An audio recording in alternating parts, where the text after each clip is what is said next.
Perfect. Hello, everyone. I am so excited to be here today with two of my favorite people. So excited for the content and the advice and the wisdom that you all are about to receive today. So be ready for a blessing. I am Diana Wilson. I am the founder and CEO of Yielding Accomplished African Women. And I'm so excited to start our series on the benefits and cost of being a disruptor, part one with AX. And so I'm going to allow my lovely guests to introduce themselves and then we'll go from there. So, Steffany, do you want to start? Yes. Hi, everyone. My name is Steffany Yeowuna-Itelima. I'm Nigerian born, Nigerian raised, and Ghanaian raised, all in one. I'm an architect. I am also a creator. And I've been with ArchXenus, which is one of the biggest privately run architecture company in Ghana. I've been with the company for over a year as their business development executive, and I can't wait to share my gems and my journey so far. Thank you. Thank you. Agnes? Yes, so I'm Agnes Ofosu-Appiah. I'm a partner at ArchXenus. There are two main partners, Nanekia, who is the founder, and I. We are a group of really dynamic, interesting, creative people who focus on architecture mainly. But architecture seems to be a way of life, so it spills out into different aspects of our lives as well. There's really no boundary between us and our work. I guess maybe as the discussion goes on, you get to find out a bit more about me and what we do. But basically, for me, I'm determined always that with everything that we do, it's excellent, it's relevant, it has some impact. You can't, if you're going to be doing something, it has to be done right. That's my mantra. And wherever you are, you make sure you add a little light in every space, in every corner that you are. So that's a summary of me. Yes, yes, yes, yes, yes. So, before we even get into it, I want to know about you guys. Can you guys tell us a little bit about how you were raised, what high school you went to, what university you went to, and what led you to architecture? What led you to such a male-dominated field? I personally don't even know any female architects. So I would love to just learn a little bit about your life, and understand how you guys got here. Okay, Steph, you want to start, or I should? No, please, Agnes, go ahead. Yes. Okay, so I grew up in Ghana. I grew up in Kumasi. I went to Ridge School, a primary, junior secondary school. It's the best in Kumasi. I'm sure there are other people who may contest that, but Ridge School in Kumasi is the best in Kumasi. It was quite a nurturing place in that we had diverse nationals, very good teachers and headmistresses who taught us things that an average Kumasi person would not have known. I mean, every morning there'll be classical music playing. You learned about the Galapagos Islands and made poems out of it. Halloween is just around the corner. Yes, you would dress up on Halloween. So although we were in Accra, in Kumasi, in Africa, you got to learn about things that weren't also in your direct environment. From there, I went to Holy Child School. My mother thought Catholic training was the best for a young girl. And so she insisted I went to a Catholic school, and I insisted I wasn't going to any school in Kumasi because I'd experienced that. I wanted change. They threatened that they wouldn't come and visit. I said it doesn't matter. I wanted to go to school outside Kumasi. So I went to Holy Child School, and I must say it was a very, very interesting, very formative experience. That's why I met Nanekia, my partner. We were mates in Holy Child School, and I got to meet so many amazing different ladies from different backgrounds. We formed friendship for life. And as went on, these people that I met in this school have been my rock, my everything. And so I enjoyed that. And then I went to KNUST in Kumasi. again back to Kumasi, because that was the only school that taught architecture in Ghana at the time. And yes, I went there. It was also quite an interesting experience. I'm not an artist naturally, and so first year was a struggle when you had to, your first subject was to go around and draw buildings. I struggled then. But then we moved to elective maths, which I did in secondary school. So then that became quite simple. And there, with the School of Architecture, it taught me that although we were from different backgrounds, because there were people who had majored in visual arts, I majored in geography, econs, elective maths, general arts. There were people who did business, that irrespective of what background you came from, we're all learning something new. And with everyone's strengths, you can be able to excel in the field of architecture. So that's a summary of the schools I've gone to. You asked why I chose to do architecture. So I didn't really know much about architecture growing up. I had like a grandpa, kind of my grandmother's friend, who was an architect, but I didn't know he was an architect. We just knew him as Opa Labi, and we liked him. It was really cool. But just before secondary school, when I was choosing my subjects and I looked at each subject I could study in the university and what the impact I could get or do with that, I realized I'd always had a problem with the built environment in Kumasi because it showed Kumasi's wealth in most places, but those were ages ago, and nothing new, nothing modern had been built at that time in my landscape. So I chose architecture so that I could influence the landscape to be able to put or maybe build, design things that were relevant to the time that I was living in, because the really cool buildings were done before my time. And I wanted to be able to at least recognize or instill that in the place. And so I chose architecture. But also, we met a couple of other senior lecturers, older men, who told me that because I was a woman, I should not consider architecture. And yeah, I don't really like it when you say I can't do something. So it edged me on. Oh, wow. I'm a little rebel. I like to challenge the status quo a bit. So, oh, you're a girl, so Exactly. and yeah, I dug my heels in and I said, architecture, here I come. That's a little background of why and how I landed up in architecture. Perfect. That was amazing. Steffany? Yes, okay. My story. I come from a very typical Nigerian where when you grow up, you have to be a doctor. I think it's African. When you grow up, you have to be a doctor and a lawyer and engineer. Architecture wasn't really on, it was never really seen as something that you would be aspiring for a girl to do. So I grew up thinking I was going to be a neurosurgeon just because I wanted to challenge the men in neurosurgery. So it started really, really early. But along the line, I realized that it wasn't for me.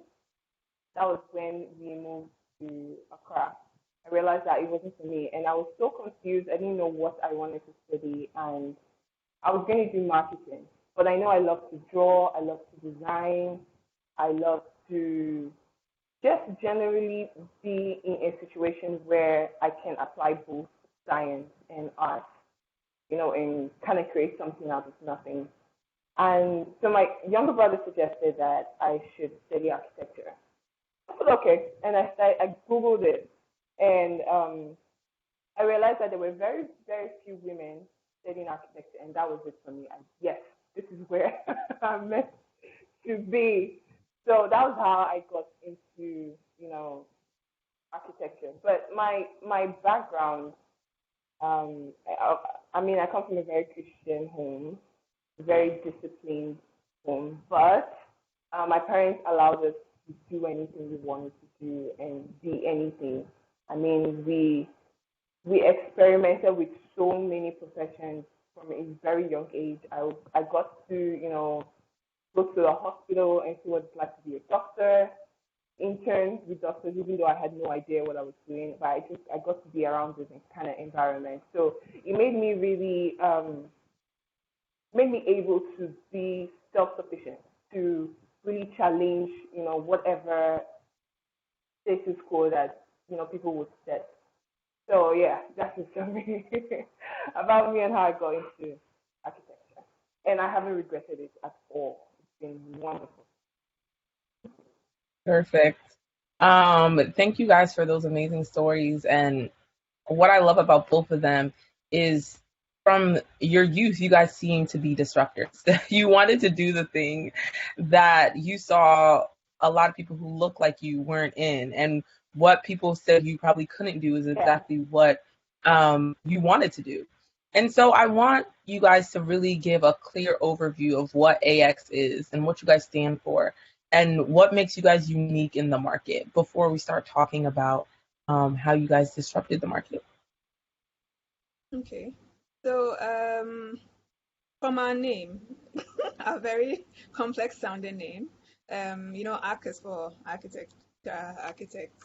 And then the Xenus is derived from the Greek word xenai, which means foreign, different, unique. And so we ensure that in everything that we do, we are unique, we are different. Additionally, in our design process and our thinking process, we always start from scratch. Always start from scratch and research and brainstorm. And sometimes one person has a really strong idea, sometimes the other person has a really strong idea, and we sift it until we settle on the best idea. And that idea must be the one thing that answers every possible question that that project and that site has. And so typically our projects never come out as cookie cutter because every project comes with its own questions and its own challenges that our output addresses. And so that makes us quite unique. And with the different backgrounds, and Steffany is Nigerian, as she mentioned. I'm Ghanaian from Kumasi. Nanekia is Ghanaian from Accra. There's half Ukrainian, half Ghanaian. There's someone from Wow. Niger, someone from Chad. We have another Nigerian, but I think from a different state as well. So we are quite diverse as a group, although predominantly all Africans. And with everybody's experience and everybody's background, they bring something new or something different to the table. I hope I've answered it. Sometimes I ramble Yes. on. No, that was great. So even before you guys started this firm, I want you to give us information about what you guys would do in your free time. What do you think really helped you guys to be at the level you are at? Was it books? Was it radio, podcasts? Who were you listening to? What information were you getting? Like, how were you guys able to even start this up and be such a successful company already? Okay. Steph, you want to Manikia take it on? started the company. Yeah, let me take it. Manikia started the company. She's the founder. And she and Agnes worked at a different architecture firm before Nanekia, before they both left, and then Nanekia started. One thing I do know for sure is that the company was built on hard work, was built on faith, like blind faith, because you just go and say, Jesus, take it, do do what you're going to do. But I think another thing that has probably added to the growth of the company is hard work and fight. There's a spirit to fight to keep doing more. Because we don't have a lot of representation in our industry. We are very few women, honestly, in the industry, and the ones who are in the industry are, either interior designers or, they're architects with male partners, so it was definitely founded on hard work, God, and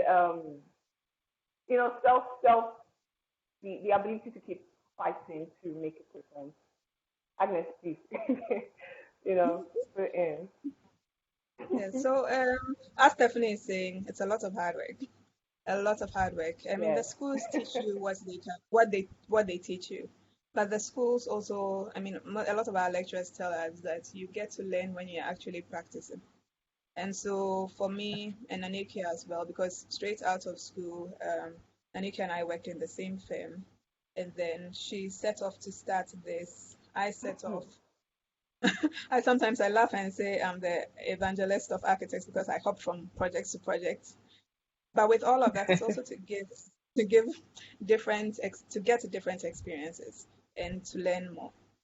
We do a lot of self-learning. We pay for ourselves even before the company became this successful. We pay for ourselves if it means three girls are sharing a room in a hotel somewhere so that we can go for that conference that we've heard about in, say, Hong Kong or Japan or something. We do that because we want to learn what everybody at a certain level in the world already knows or learns, because sometimes because Mm, of the continent we are on, which is now developing, we may miss out on things that are natural for people on other continents. Additionally, we are constantly listening to TED Talks, reading different Arc Daily, all sorts of Okay. magazines. Yeah. We my training in my first office, there was no reason why you shouldn't know. My boss didn't understand. Like, you don't know. How don't you know? It made no sense. So we're constantly pushing ourselves, constantly trying to learn something. And when you learn something, you share it either on the office group. We use a lot of WhatsApp. We share on the office group. Most of us follow the same um, places on Instagram. And if I see Stephanie is following something that's cool, then I quickly go and do that because I don't want Stephanie to know more than me. But but most of it is having a sense of self-discipline and self-governance, and also knowing that mm, you want to be the best you can possibly be. Because if you are not the best you can possibly be, how can you compete in a global scene? And how can you mm. give out your best? So those are the principles. Everyone in our office is like that pretty much. And if you are not like that, eventually you don't last long. You'll see yourself out. But basically, that's how we are.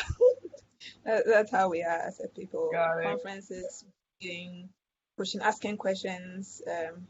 In the beginning part of my career, I worked with a lot of senior, even now, we have some senior um, engineers who have maybe 25 years ahead of us, things like that. And there are things that they may know due to experience that you don't know. And so if you have the opportunity to be on the same project with them, you pick up as quickly as possible. You ask questions. I do this sometimes when I don't understand. I'm like, okay, so you're saying what? Okay, you explain to me like you explain it to a 4-year-old, then let me understand. Because it's more important to me that I understand and I get it so that I can use it next time than to appear as if you know and yet you don't know. Absolutely. And I think Yeah. that is so important. The principle of self-discipline. You cannot get to where you guys are in any further level of success without self-discipline. My mom always says, if you're comfortable in what you're doing, that means you're not growing, because that's the foundation. That's your comfort level. That's your comfort zone. So it has to be somewhere out of your comfort zone where you see growth and where you see success. Um, and so with that being said, you guys have built and been a part of some of the top real estate in Ghana, like beautiful buildings, beautiful areas and sites. And so people may think, oh, it's so amazing, everything's good, you guys are getting the return on investment, you guys are living the life. But I want to know kind of what it feels like as a woman, especially to be leading such big projects. What are the costs you think of being a female disruptor, especially in an industry that is mostly men? Can you talk about that and give us insight into how you guys deal with it? Well, it feels great. It feels great to be part of such. It really does. Yeah, like, there's no humility here. Yeah, it feels great, but it also is very humbling because Oh, it's really good. Yeah. I'm a Christian, so it's humbling because this. I mean, no, other people are working hard, but it can only be God's grace that we also find ourselves where we are. And the moment we take it for granted, I'm sure that grace would shift off to somebody else. So we are thankful to God for the opportunities that He gives us, and also that we make sure that we don't mess up the opportunities He gives us. Having said that, there is a cost, particularly for the women who have children. I'll start with that because traditionally and here on the continent, yeah, the children are the mother's responsibility. No matter how helpful or enlightened the husband is, society expects that the woman runs the home and takes care of the children. It's part of the reason why our office is quite flexible with work and allows people to bring their children to the office. So there's a nursery, or you can have, for instance, I think Susan has the cot beside her bed, beside her desk where her baby, because her baby is quite young, can be with her.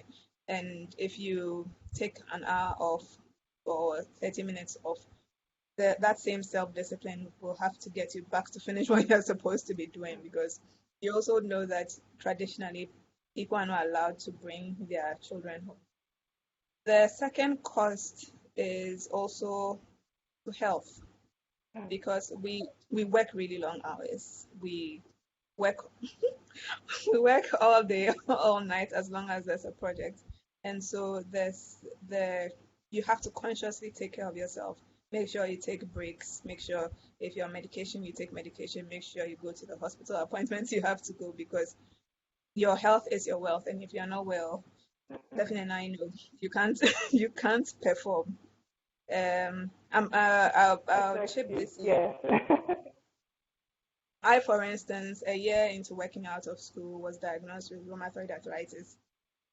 With that, the challenges where your body is not responding to you as you want it to, and so you quickly learn how to pace yourself, how to manage yourself, and in spite of maybe where you can't perform as you initially used to, you find ingenious, creative ways to achieve the same task. So that would be the second cost. Then I think the third cost would be to your social life. It's now we are consciously making an effort to have a social life, because particularly I tell everyone who comes to our office first, the first few years, if you want to excel, imagine your social life is dead. Because that's how I did it. And so unfortunately, that's the only way I know how to teach it. The first 2 years, maximum 3 years of your life, you're working, reading, learning, getting better, showing up. And once you get that foundation and you know what's you're up to, you can chill all you want. It's not a problem, because you know your stuff and you know how to perform. But until then, hanging out may not be the most important thing, unless your work is to hang out. But otherwise, that like for me, I think those are the major costs to it. You also learn how to your personality probably will have to evolve.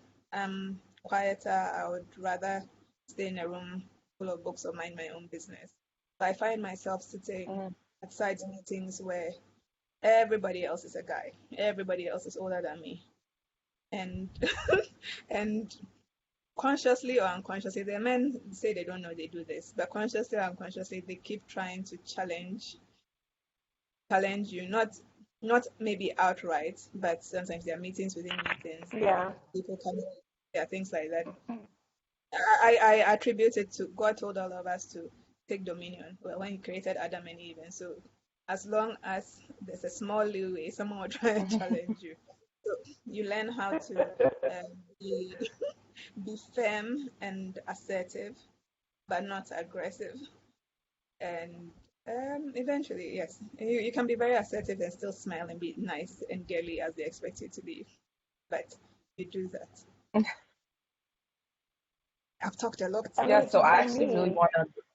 About I actually it's really want to about hone in on that point. 3 or 4. Um,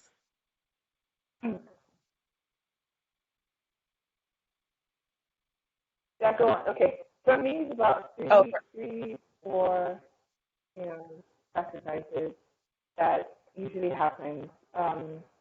So the first sacrifice is you definitely lose friends. Like Agnes said, you have to be antisocial for the first few years of your career because there's a need to work extra hard and to really prove yourself because one, we start out young. Even if an architect at 40 is still a young architect. So we started as baby architects, and then you are literally speaking in meetings with people who are in their 40s and their 50s, and it's less.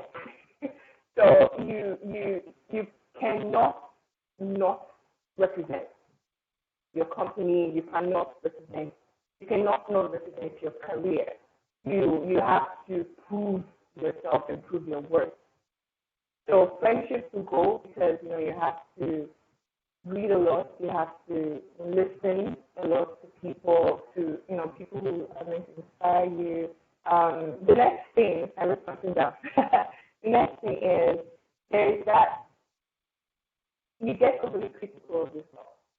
I don't know, Agnes, if that happens to you, but if there's a typo in an email, you actually get upset. Oh my God, I can't believe I actually made a typo in the email because you feel like you'll be judged for every little mistake that you make.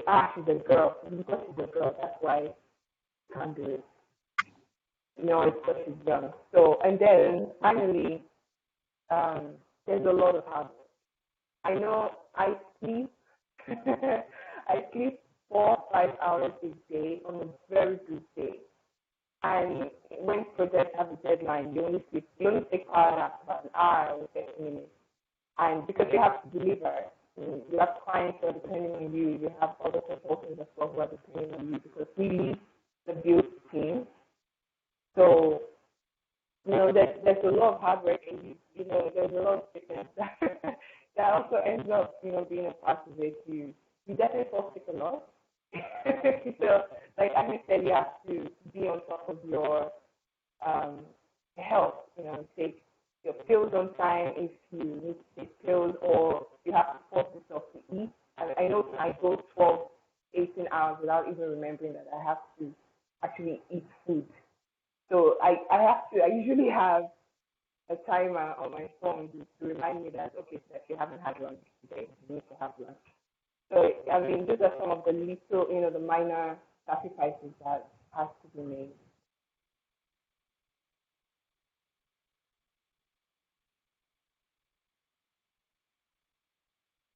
perfect. Thank Yeah. you. And I think that's so important.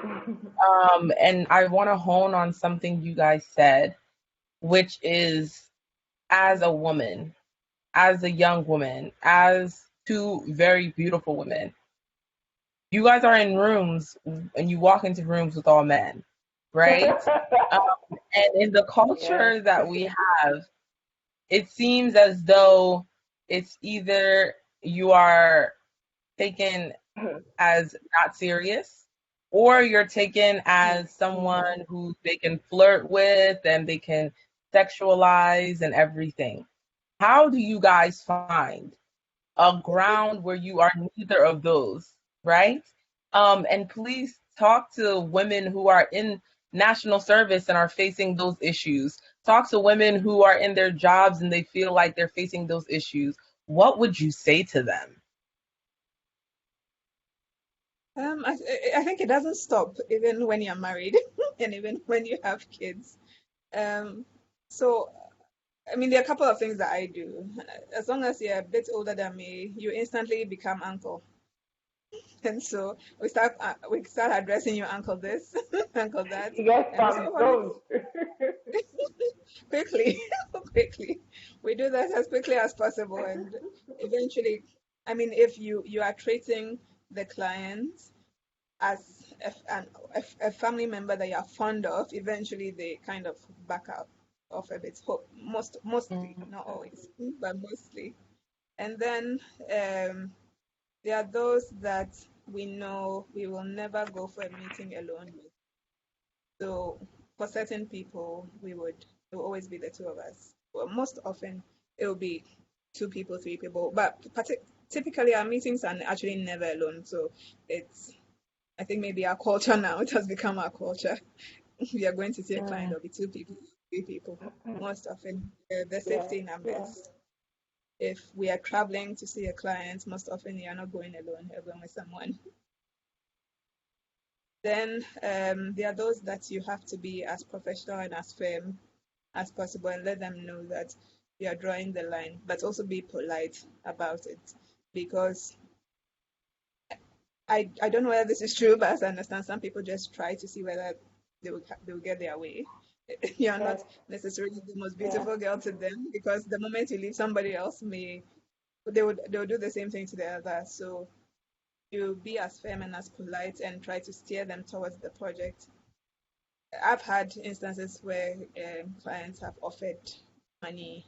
I pretend like I didn't hear it. I didn't.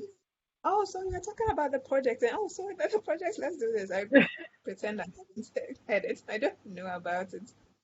And subsequently, other meetings, I will not go alone. But I think it's a thing that is troubling. But also, girls need to know that it exists. And it's not going to eradicate. You can't fight everyone, because the same people that may express interest in you today could 5 years down the line be potentially your biggest or your best client.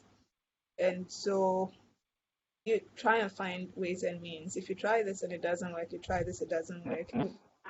If it means you have to burst into tears, do so just to get yourself out of the way. But you have to find ways to make it work. I haven't, well, my first boss was female, so I didn't get that trouble from my first boss out of work. But I've come across it from clients.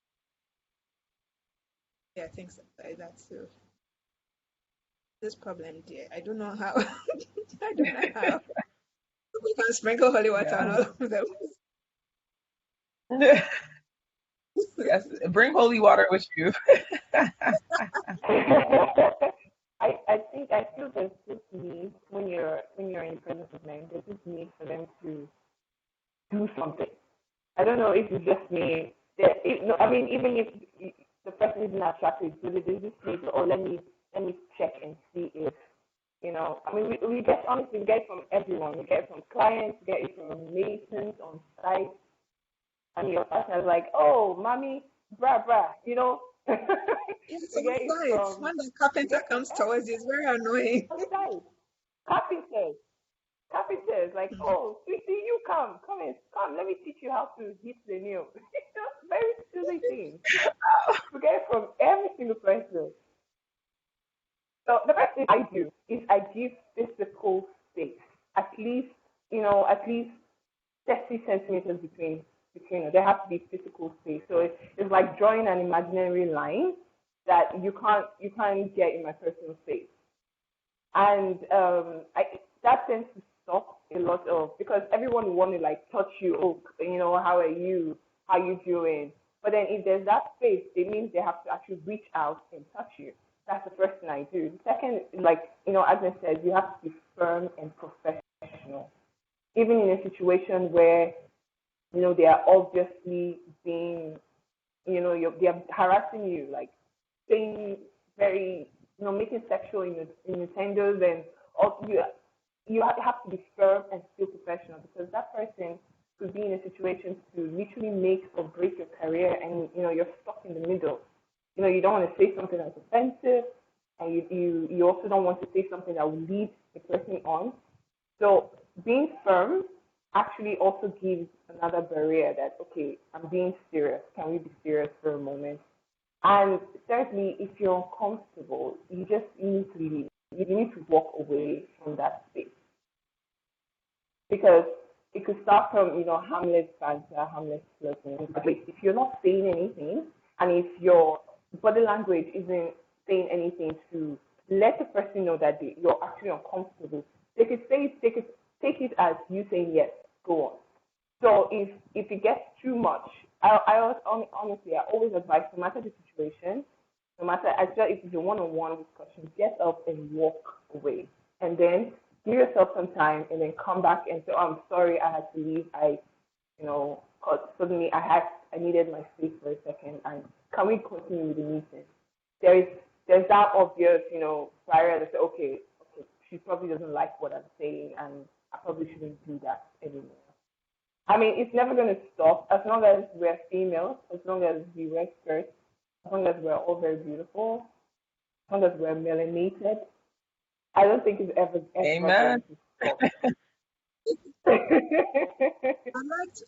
I'd like to add though that, and it's something that I noticed from some of the younger people who come to our office, that I know we are in a world where the people you see on TV are the ladies twerking and the Mhm. Yeah. video games.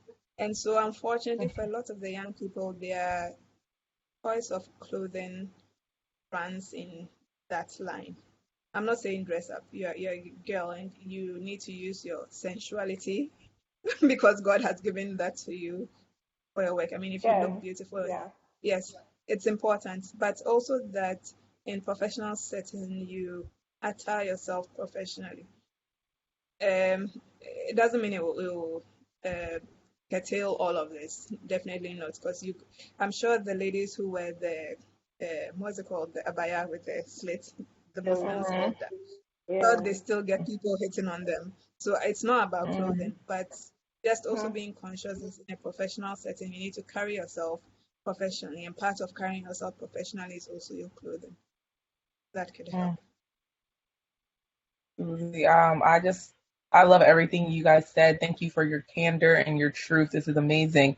I'm just getting so many gems, and I hope everyone else is too. So now I want to go a little bit more into the business, and I want to ask you both, what was your aha moment? What was your biggest moment where you realized, like, I can do this, I can continue, and I can be the best at it, whatever your best is. And how you reached that moment, and then after you had that moment, how did you continue the journey and the momentum? So when I finished school, I gave myself 2 years in architecture. I didn't really enjoy the full process in school because there are ways I thought a building should be, and yet that's not what was expected of us, certain in school. So I had a personal note to myself, giving you 2 years, go and find the best place to work in, learn all you can learn, see how it goes, and if you still feel that this isn't for you, then we can branch out. And for me, branching out too wasn't that much of a big deal because during my 6 years in architecture school, I interned, I think, twice in an architecture office. My other internships were in different offices and with different, I did something with EPA, I did something with a food company, I did something with a bank, I worked in different areas. So I had an overview of different disciplines and what could be. So during my first 2 years, my first project that and that was, well, not my first project. My first project was furniture design, but my first project that was built was, I think, a three-classroom block that the Goethe Institute was doing for Achimota School. And to see what we had thought about gradually being built and how it turned out in the end, and the whole process, seeing, interacting with the contractors, actually seeing what you had imagined built and how everybody liked it was, for me, I think maybe the biggest high. I don't think even drugs could do that. I haven't tried drugs, but I doubt drugs could do that. And it impressed upon me that although our work is quite a long process, because well, that classroom block wasn't that big, but it did take some time. Although our work from conception to build and handing over takes some time, it's nothing, in my opinion, can beat you thinking up something and seeing it built and seeing it occupied.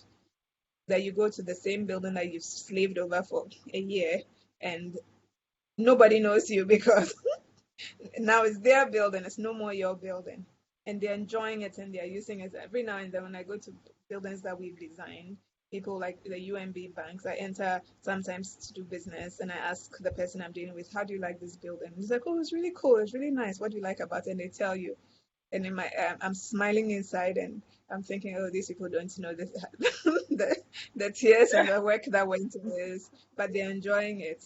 For me, it's those things that keeps me, and with every new project, you feel that this is another opportunity to do better than you did the last time. This is another opportunity to try something you've thought of that you've never tried. So, I mean, that is what spurs me on.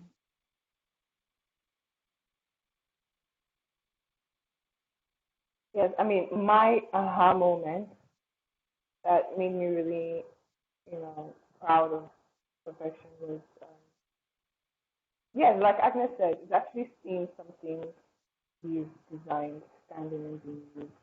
I started working whilst I was in school. That was before I joined the company. I started working in my fourth year, so full time, which is interesting because architecture is not a course where you can, work full time and still go to school full time. But I did that, and during one of my commutes from my former office, I worked with Joado. From my former office, from Joe's office back to my hostel in school. Um, I stopped over at one of the cafes for coffee, and there was this gentleman who walked up to me, and his intention was not to ask me what do I do, of course. But we started talking. I was engaged, and we started talking, and he realized that I was an architecture student. I was like, oh, okay, I actually have a hotel I want to design in East Legon. Do you think you can help me? I was like, yes, but I'm a student, so sure, no problem. And I was two things. When I was given my first paycheck as, an architect, a professional architect, I was like, oh, no, really? This is money for me. So I received my first paycheck. That was one. And two, when I actually did the design and I presented it, I was so nervous. And I presented the design to him, and he was completely impressed. He's like, yes, really? Wow, I like what you did here. I like what you did here. Let's go ahead and do this. And I was able to sit. That was the first time I had a site meeting where I sat with men who were older than me, way older than me, and I was still in school. And I was able to say, we're not going to do it this way. We're going to do it this way instead. Because this is what's best. And it's like, okay, yes, ma'am. So, oh, I didn't really say yes, ma'am, to little me. So these were the defining moments. I mean, I've had a lot more defining moments that, but that's where I really knew that my gender definitely was not a limitation. It was actually more of an asset because, me being female, me being young, and with the confidence and the knowledge with, with my profession, and being able to say, no, this is wrong and this is right, you should do it this way. I felt powerful. I felt like I feel queen in the profession. So that was my defining moment. And I still, whenever I'm in a rut or creatively down, I still, go back to that time where that was the beginning of, yes, I can actually do this thing and nobody can stop me. Yeah. That's amazing. Love it. Yes, you are a queen. um, and so now I want to go into the community you guys have around you, right? When you become a disruptor, when you become someone very successful and you stand out, a lot of times you get the glory. And the people who mentor you, no one sees them. Your parents who gave you advice, no one talks about them.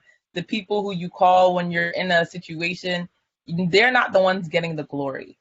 But can you talk to us about the importance of mentors and a community around you who will support you, teach you, provide you wisdom? Can you tell us about that and what it does for your career?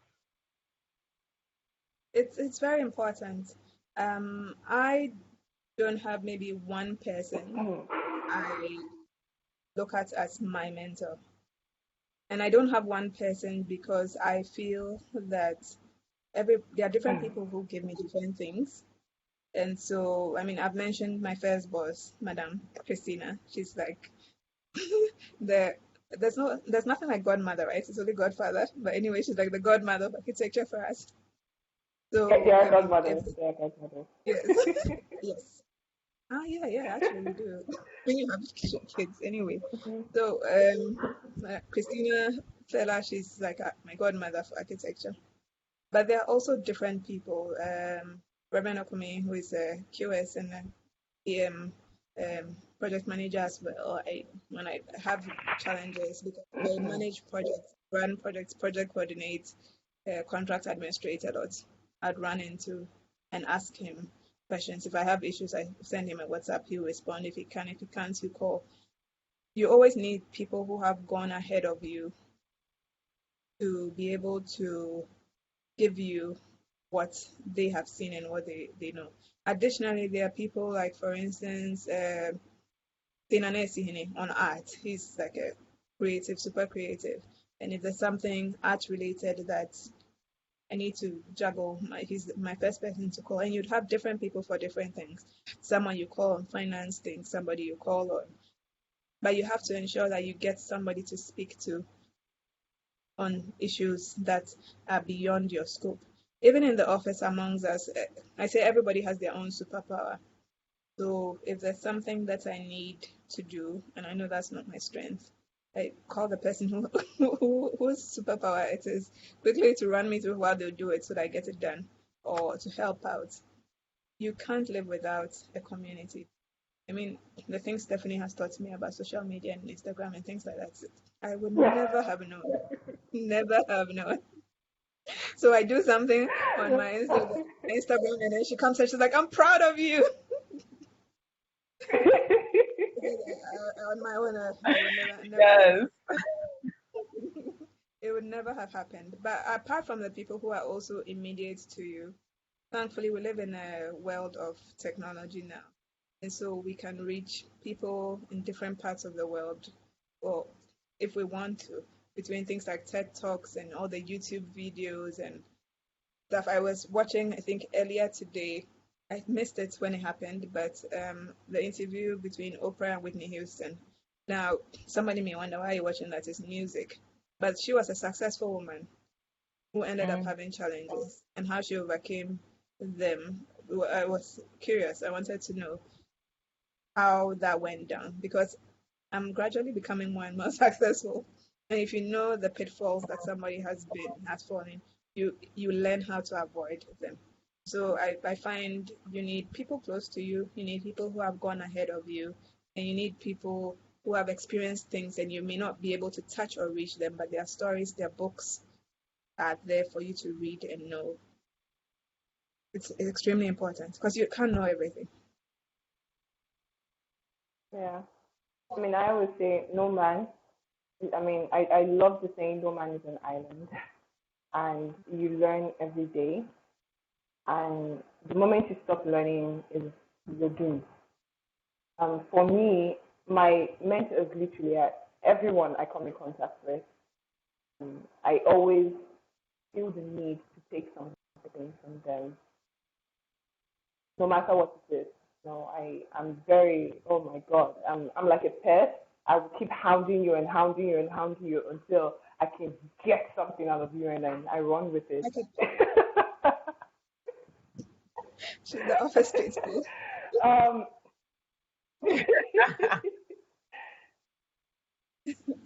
So for me, my first mentor is my mom. I always say I will definitely not be here today if my mom hadn't been a strong, unrelenting influence in my life.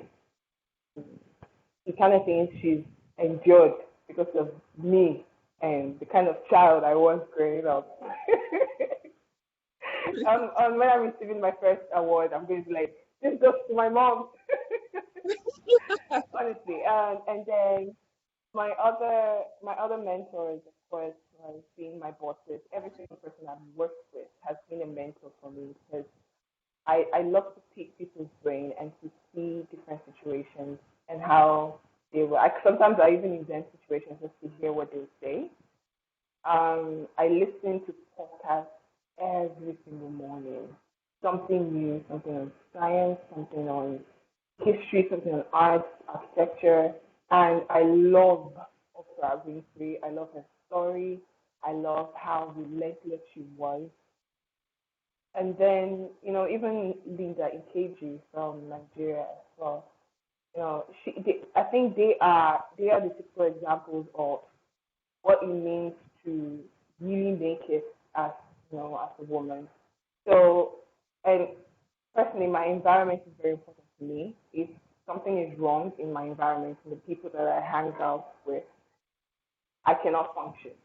So I personally, I always need to surround myself with positivity, with words that push me forward and things that will encourage me and empower me to do more.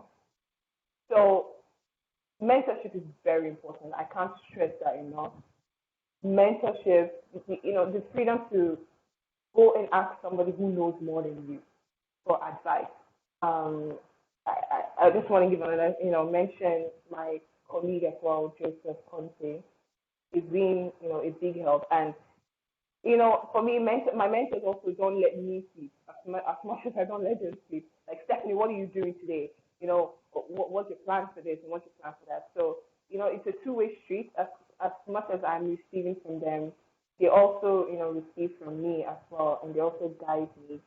So, I mean, mentorship in every stage, really, in every stage, even if you think you've made it, there's someone who's made it more than you that you can definitely take advice from. So, my journey so far has been because of the people who have been there to guide me. I mean, the stuff when you mentioned it, when Steph mentioned her mom, I'm like, oops, I didn't mention my mom. Oh my goodness. But Yes, give the mom a shout out. please, because that nothing was ever good enough. Are you happy with it? Mm-hmm. No, you can't do better. You got a B. Why?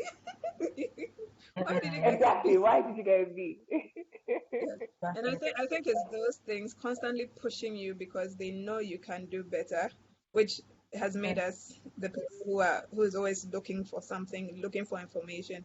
Sometimes you see us even like we're working in the mall and then we see a shop that has a material that we are not sure what material it is, and then we go and we'll be the girls hitting the wall and touching the wall. What kind of material? And take a picture What of kind of it. material is this? I'm like, oh God, everybody thinks we are weirdos, but it doesn't matter. We want to know. Oh goodness, But that is so funny. anyway, no, you talk. No, go ahead.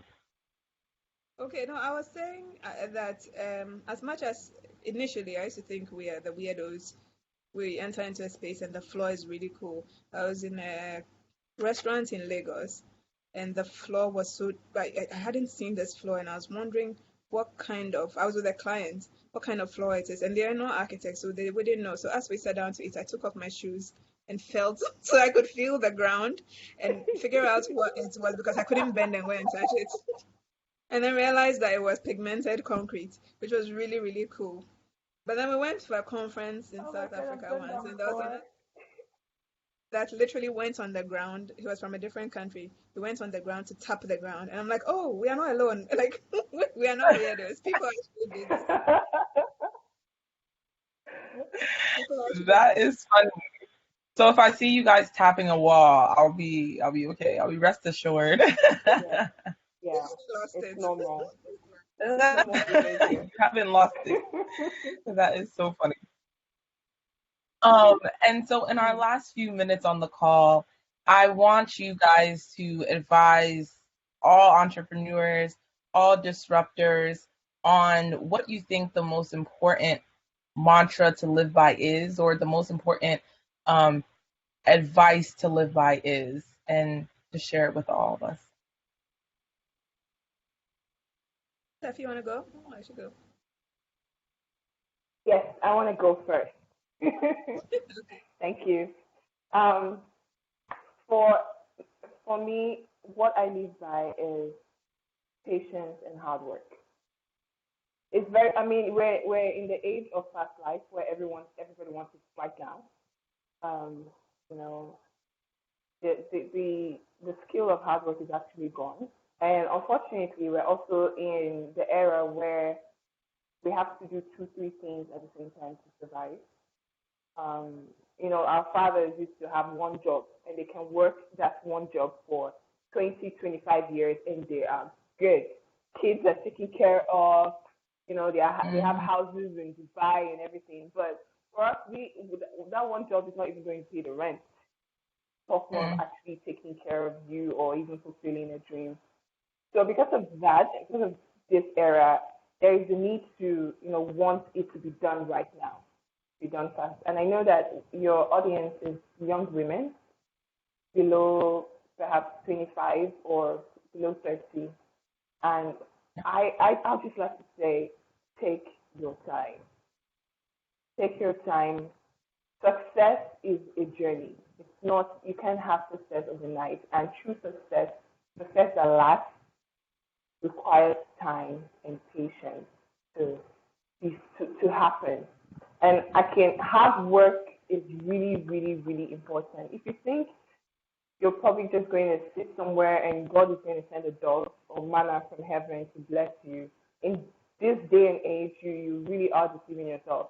Hard work has gotten almost everyone who's made it to where they are. Even the the golden spoons and diamond spoon kids at some point have to put real hard work into what they did to be successful. So hard work and patience is very, very important. Don't rush it because perhaps your friend Adra is driving a Bentley and you're still walking and you think you have to do something silly to also at least buy a car.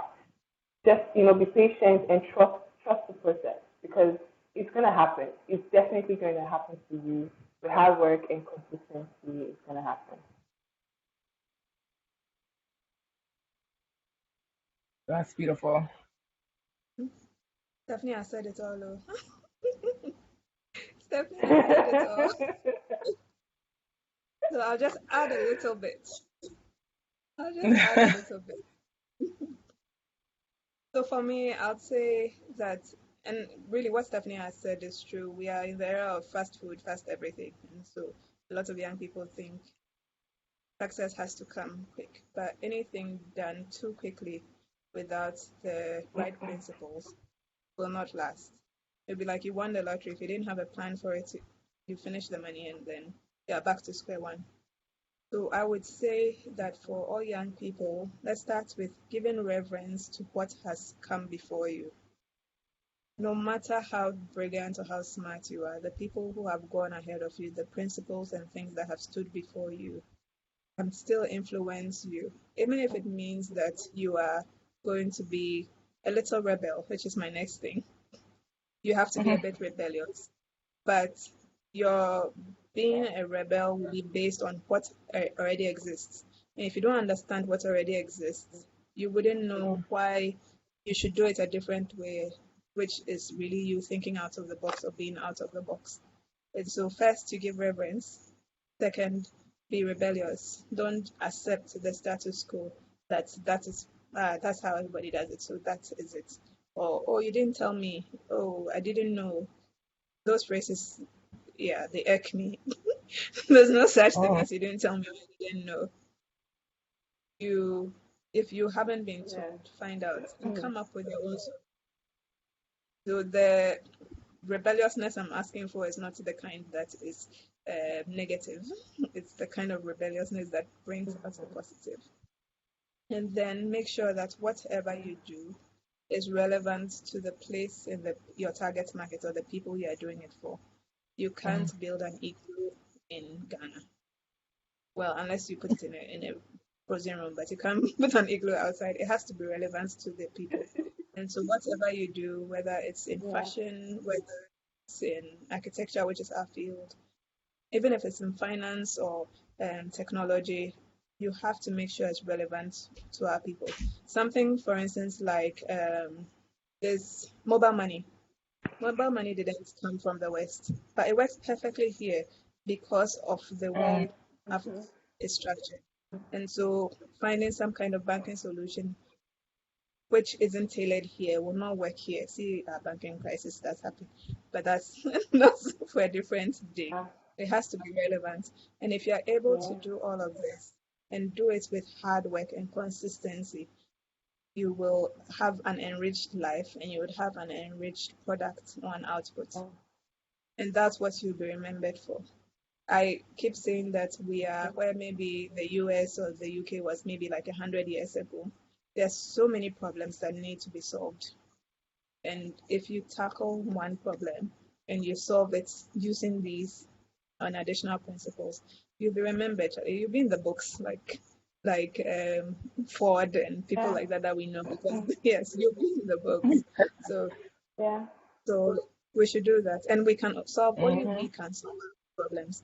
We can't expect some Ogoni somewhere to come and try and figure it out for us because they are not here. They don't know our day-to-day. They can see it from their point of view, but it will never be from our perspective. So work hard, work hard, work hard, and be assured that change will come.